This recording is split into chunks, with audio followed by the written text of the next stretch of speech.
Alors, mes chers amis astronomes, bonjour, bienvenue sur la chaîne Fred l'Astronome. Je suis Frédéric Bertoni et j'espère que vous allez bien.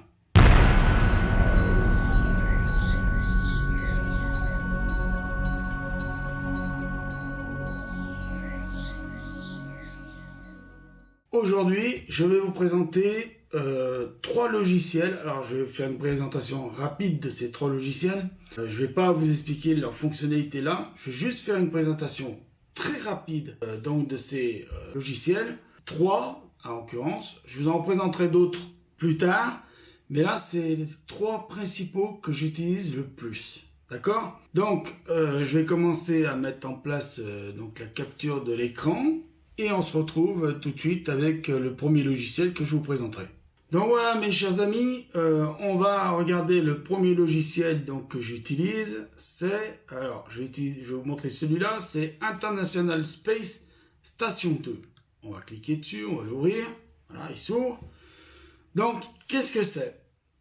C'est un logiciel qui permet d'utiliser, de suivre la Station Spatiale Internationale. D'accord?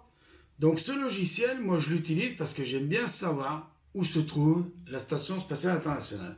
Alors il n'est pas compliqué à comprendre. Vous voyez là pour le moment, au moment où je tourne la vidéo, elle est au-dessus de la Malaisie. Donc on est le mardi 17 avril.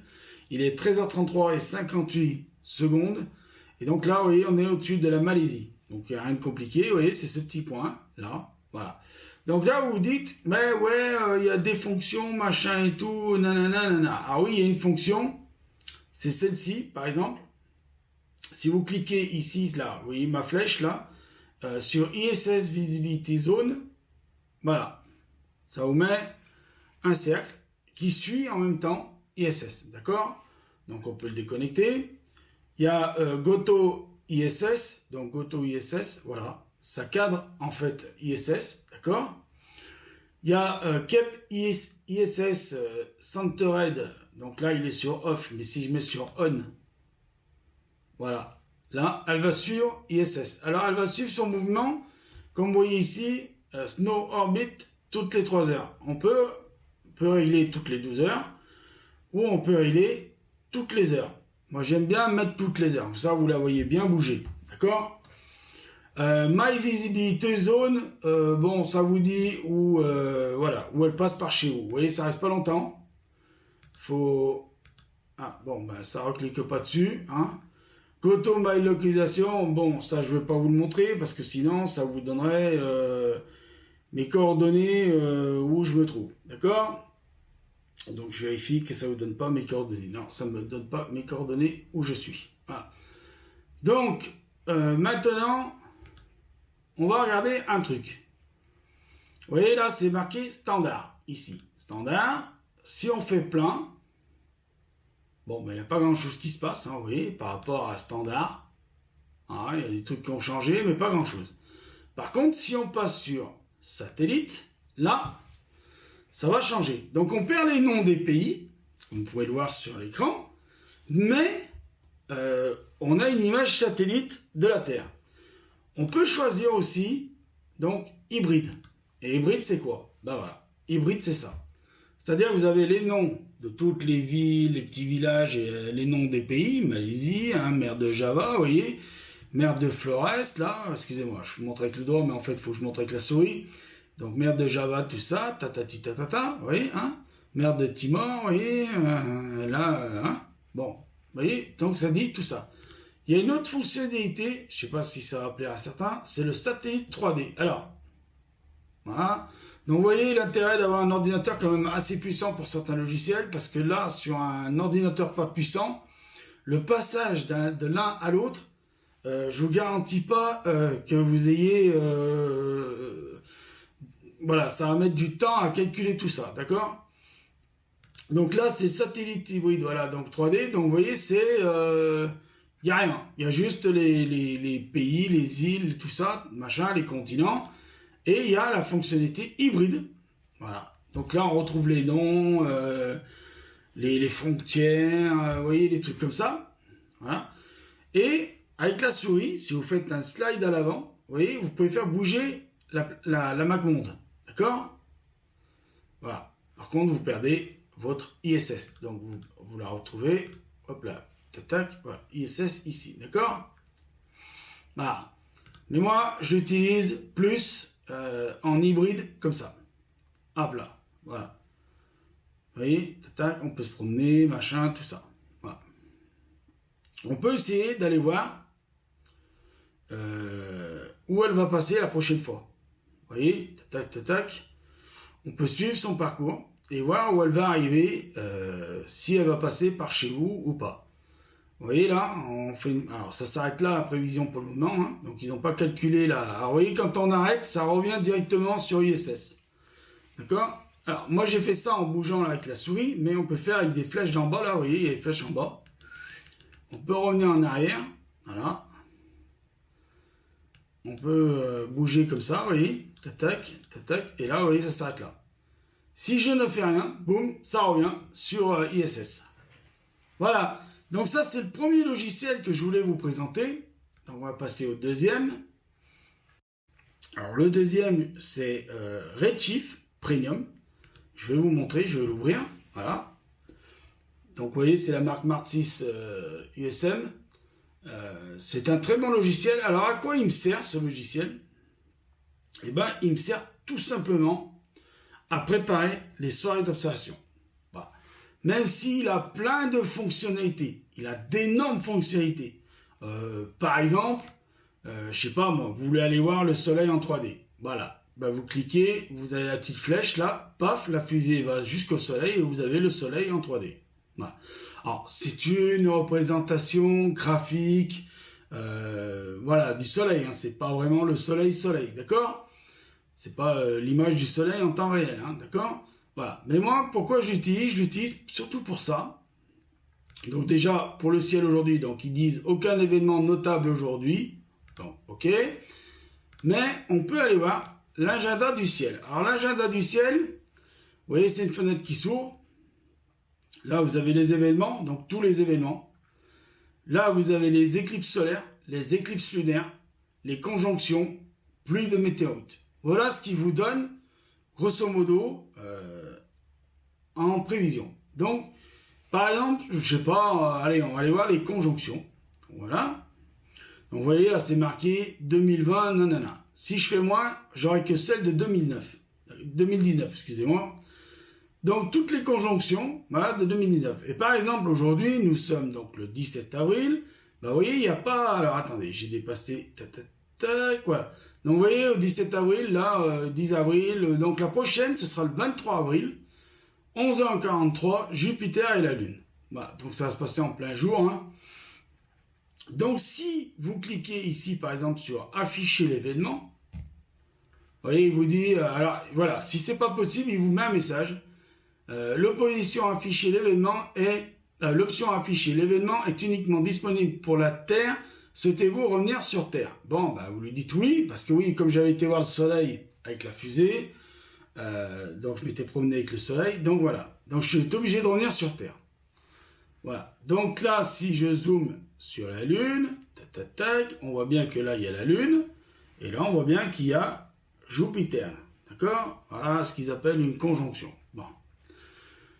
Et non pas une conjonction de coordination. Donc on retourne sur l'agenda du ciel, parce que moi, c'est ce que j'utilise le plus souvent ici. Pour ça, les pluies de météorites. Donc vous voyez, là, ils vous mettent de janvier à décembre. Ouais, moi je m'en fous un petit peu de janvier à décembre. Moi je veux savoir en avril. Par exemple, s'il va y avoir des... Voilà, il y en a une le 22. Donc vous voyez les lyrides. Hein. Donc on peut aussi aller afficher l'événement. Voilà, donc ça va afficher l'événement. Voilà, ça vous montre l'événement, les lyrides, vous voyez, vers l'étoile Vega. Donc voilà, ça c'est le logiciel que j'utilise le plus pour préparer mes soirées d'observation. Le planificateur d'observation, donc là c'est, voilà, vous planifiez en fait vos observations ici, donc je ne vais pas rentrer dans les détails parce que je vous ai dit je vous ferai des vidéos spécifiques pour mieux rentrer dans les détails de chaque logiciel, mais sachez que c'est un planétarium quand même, hein, parce que par exemple là vous avez la fonction observatoire par exemple, si vous cliquez dessus vous avez une fenêtre déroulante, vous avez le système solaire, vous avez les étoiles, les objets du ciel profond, les constellations, éclipse solaire du 21 août 2017. Ah bon, Si on clique dessus, faites voir. Ah ben voilà, ça affiche plein de petites fenêtres, donc ça vous montre comment s'est passé l'éclipse donc du 21 août 2017. Voilà, vous voyez un petit peu, c'est pas compliqué, hein, il y a un affaire. Vous avez une autre fonction, moi qui m'intéresse bien aussi, c'est cette fonction-là. C'est la fonction visite guidée, découvrir l'astronomie. Pour des gens qui veulent apprendre l'astronomie sans s'emmerder avec des bouquins, il vous suffit par exemple d'aller sur les planètes du Soleil. Alors pourquoi ça ne fonctionne pas là? Ah oui, parce qu'il faudrait peut-être que j'enlève les trucs là, les fenêtres, les machins. Il faudrait que je revienne un peu. Alors, on va revenir un petit peu voilà, sur Terre. Tac, tac, on revient sur Terre. Voilà. Allez, on revient sur Terre. Boum. Voilà. Donc là, à mon avis, ça va marcher. Les fonctionnalités, ça va marcher. Donc voilà. Donc les planètes du Soleil. Ah, mais quand même, tu te mets en route. Donc voilà, donc vous avez les 8 planètes, nanana, ils vous disent, hein, distance propre de chacune, avec nanana, ils vous disent tout ça. Donc si vous cliquez là-dessus, vous voyez, vous avez une petite fenêtre en plus qui apparaît avec le système solaire. Alors il n'est pas à l'échelle, bien évidemment. Notre système solaire vu de l'extérieur. Si vous cliquez dessus, ça va déclencher. Alors je m'excuse, j'ai ma souris qui marche pas bien en ce moment. Je crois qu'il y a presque plus de batterie dedans, il faudra que je recharge. Voilà. Donc vous voyez un peu, là on vous montre le système solaire, voilà. Donc c'est un schéma, hein, c'est pas, c'est pas non plus super machin. Hein. Voilà. C'est génial, hein, c'est magnifique, c'est beau. Donc on va pas finir l'animation parce que sinon c'est trop long, ça dure des plombes. Voilà, j'ai cette souris qui marche pas très bien. Donc voilà, donc on va vous présenter le troisième logiciel, c'est Sky Safari 6 Pro.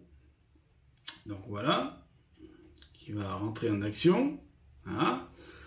Donc vous voyez qu'il y a une petite fenêtre qui s'ouvre sur le côté. Là c'est Use Current Time. Donc ça veut dire en temps réel, hein, si j'ai bien traduit le truc. Voilà, donc c'est tout ce qui se passe dans le ciel en temps réel. Donc vous voyez, il vous montre là les points cardinaux. Hein. Donc là, on se trouve au nord. Le Soleil, il est là-haut. Vénus, vous avez Vénus ici. Si je pointe Vénus, c'est que je demande à la centrer. Voilà, ça la centre. Donc là, on se retrouve sud-ouest. D'accord? Parce que W veut dire ouest, et donc ça veut dire ouest. Hein? Puisque est, vous voyez, c'est sud-est, sud, et l'est, il se trouve pas là-bas. Voilà, donc vous voyez bien avec ma grosse souris, hein, tout ça. Donc ce logiciel, à quoi il me sert? Ah, il me sert déjà de planétarium. En fait, je fais quoi avec? Je fais ce qu'on appelle des simulations. Par exemple, ici, je vais rentrer donc un chiffre. Je vais mettre par exemple 8 secondes, nanana. Voilà. Je vais cliquer ici, sur cette flèche. Et vous voyez ce qui va se passer? Vénus va aller se coucher. Parce que normalement, Vénus suit la course du Soleil. Donc Vénus va aller se coucher. Donc là, on ne la voit plus parce que vous voyez, elle est basse dans l'horizon. Donc le logiciel, il est assez... Alors vous voyez, je vous montre avec la souris plutôt, parce qu'avec le doigt, ça ne va pas marcher. Mais vous voyez, le Vénus se trouve ici. Donc vous voyez, le ciel, là, vous voyez, il est brumeux. Pourquoi? Parce que ça montre véritablement le ciel, comment il réagit le ciel. C'est-à-dire que sur l'horizon, en bas de l'horizon, on visionne mal les affaires, parce que les objets, parce que vous voyez, regardez, ça disparaît. Donc là, la nuit va tomber, normalement, hein, puisque le soleil va aller se coucher, vous voyez. Donc vous voyez, ça permet de faire une simulation informatique de ce qui se passe réellement dans le ciel. D'accord? Donc on va attendre que la nuit tombe pour voir un petit peu ce qu'on peut regarder ce soir, par exemple en planétaire, par exemple. Pourquoi pas? Hein? Donc vous voyez là, ça tombe. Et vous voyez là, il y a Mars qui s'affiche, Betelgeuse, Rigel, Sirius, Capella, vous voyez, Vega qui se lève. Donc, vous voyez, là, vous voyez un peu, c'est vraiment le planétarium par excellence. Et je peux vous promettre un truc, c'est que sur un écran 5K comme le iMac 27 pouces 5K, je peux vous dire que c'est... ah ouais, c'est nickel. c'est nickel, c'est nickel. Alors, vous voyez, il y a Mars, là, qui est ici. Alors, attendez, je vais mettre sur stop, parce que j'arrive pas à pointer Mars. Et ma souris qui marche quand elle veut. Voilà, donc Mars, ici, vous voyez. Si je clique sur centrer, paf, vous voyez, ça me centre Mars. Donc, voilà. Donc là, Mars, on la voit basse sur l'horizon. D'accord? Donc là, vous voyez, il y a Betelgeuse, donc ça veut dire que là, il y a la constellation d'Orion qui est en train de se lever. Hein, si on continue un petit peu... Ah non, elle est en train de se coucher, excusez-moi. C'est plutôt le contraire, elle se couche. Vous voyez? Là, elle se couche, Mars va se coucher. Donc, Mars, on ne va plus la voir. D'accord? Ok? Donc là, regardez bien sur le côté du tableau, là où je fais bouger la souris. Vous avez des... Vous voyez, ça bouge là. Heure, minute, seconde, tout ça. Vous voyez, on est passé à 1h du matin. Voilà, donc on est passé le jour suivant, day. Hein. Alors, le stop, il marche quand il veut. Hein. Donc, pour savoir un peu ce qu'il y a à regarder, il y a des fenêtres déroulantes là-haut. Alors, je ne les ai pas mis. C'est vrai que, bon, je ne les ai pas mis, mais je vous les mettrai dans la prochaine fois. Mais vous voyez, là, il y a des fenêtres déroulantes là, qui se déroulent, tout ça. Donc, Moon, par exemple. Hop, Moon, il y a la fenêtre Moon qui se machine. Si je clique sur la Lune, voilà. La Lune, elle est là. D'accord? Par exemple. Hein. Donc, si je veux retrouver la fenêtre qui bouge, c'est là. Donc, la Lune ici. Alors, si je veux voir la Lune de plus près, ici, en bas, il y a des flèches. Enfin, il y a des plus et des moins. Donc, vous cliquez sur les plus et les moins. Donc, vous voyez la Lune, là, on peut se rapprocher. Voilà. Et si on veut pas de moins près, hop là. Alors, vous voyez, en bas, là, en bas de la Lune, on a vu qu'il y avait une galaxie. Si je clique dessus, ça me donne le nom de la galaxie. Vous voyez, NGC 4437. D'accord? Donc, on revient sur Moon. Voilà, parce que c'est Moon qu'on voulait voir. Alors, vous allez me dire, ouais, mais Fred, ça fait ça. Oui, ça fait que ça. Nanana. Alors, moi, je n'utilise pas que pour ça, parce qu'en fait, il y a une fonction sur ce logiciel qui est géniale. Et je vais me grouiller de vous la montrer, parce que je vois que j'ai bientôt plus de batterie. C'est la fonction nuit. Voilà, l'écran est tout devenu rouge. Donc, voilà. Et il y a une autre fonction que je vous parlerai la prochaine fois, quand je vous représenterai le téléphone, le logiciel complet. C'est ça, télescope. On peut connecter des télescopes avec. D'accord? Voilà, donc là, je peux commander un télescope. Alors, il suffit qu'il soit soit branché directement à l'ordinateur par câble, ou soit qu'il soit branché directement par Wi-Fi. D'accord? Voilà. Donc, mes amis astronomes, je ne vais pas vous présenter le 4e logiciel parce que je vais vous le présenter. Je vais juste vous l'ouvrir pendant ce temps que je finis de vous dire au revoir. Donc, c'est NASA Yes. Voilà. Parce qu'il faut que je me grouille. Ah, qu'est-ce qu'il me fait? Bah, vous voyez, non autorisé, machin, tatata. Donc, voilà, j'ai un problème avec NASA Yes. Donc, je ne vous le présente pas tout de suite. Je vous explique grosso modo pourquoi je l'utilise. C'est pour, justement, quand il y a des annonces de nouvelles exoplanètes, eh ben, je vais voir dessus parce qu'il y a la liste de toutes les nouvelles exoplanètes. Voilà. Donc, mes chers amis, je vous dis à bientôt. Et donc, le logiciel, oui, que j'ai utilisé là pour ça, c'est ScreenFlow 7. Voilà. Pour la capture d'écran, c'est ScreenFlow 7. Voilà. Donc, je vous laisse, mes chers amis astronomes. Je vous dis au revoir, à bientôt. Prenez soin de vous. Mettez l'œil à l'oculaire parce que là où il y a plein de choses à voir. Ciao, ciao, bye bye. Allez, à bientôt.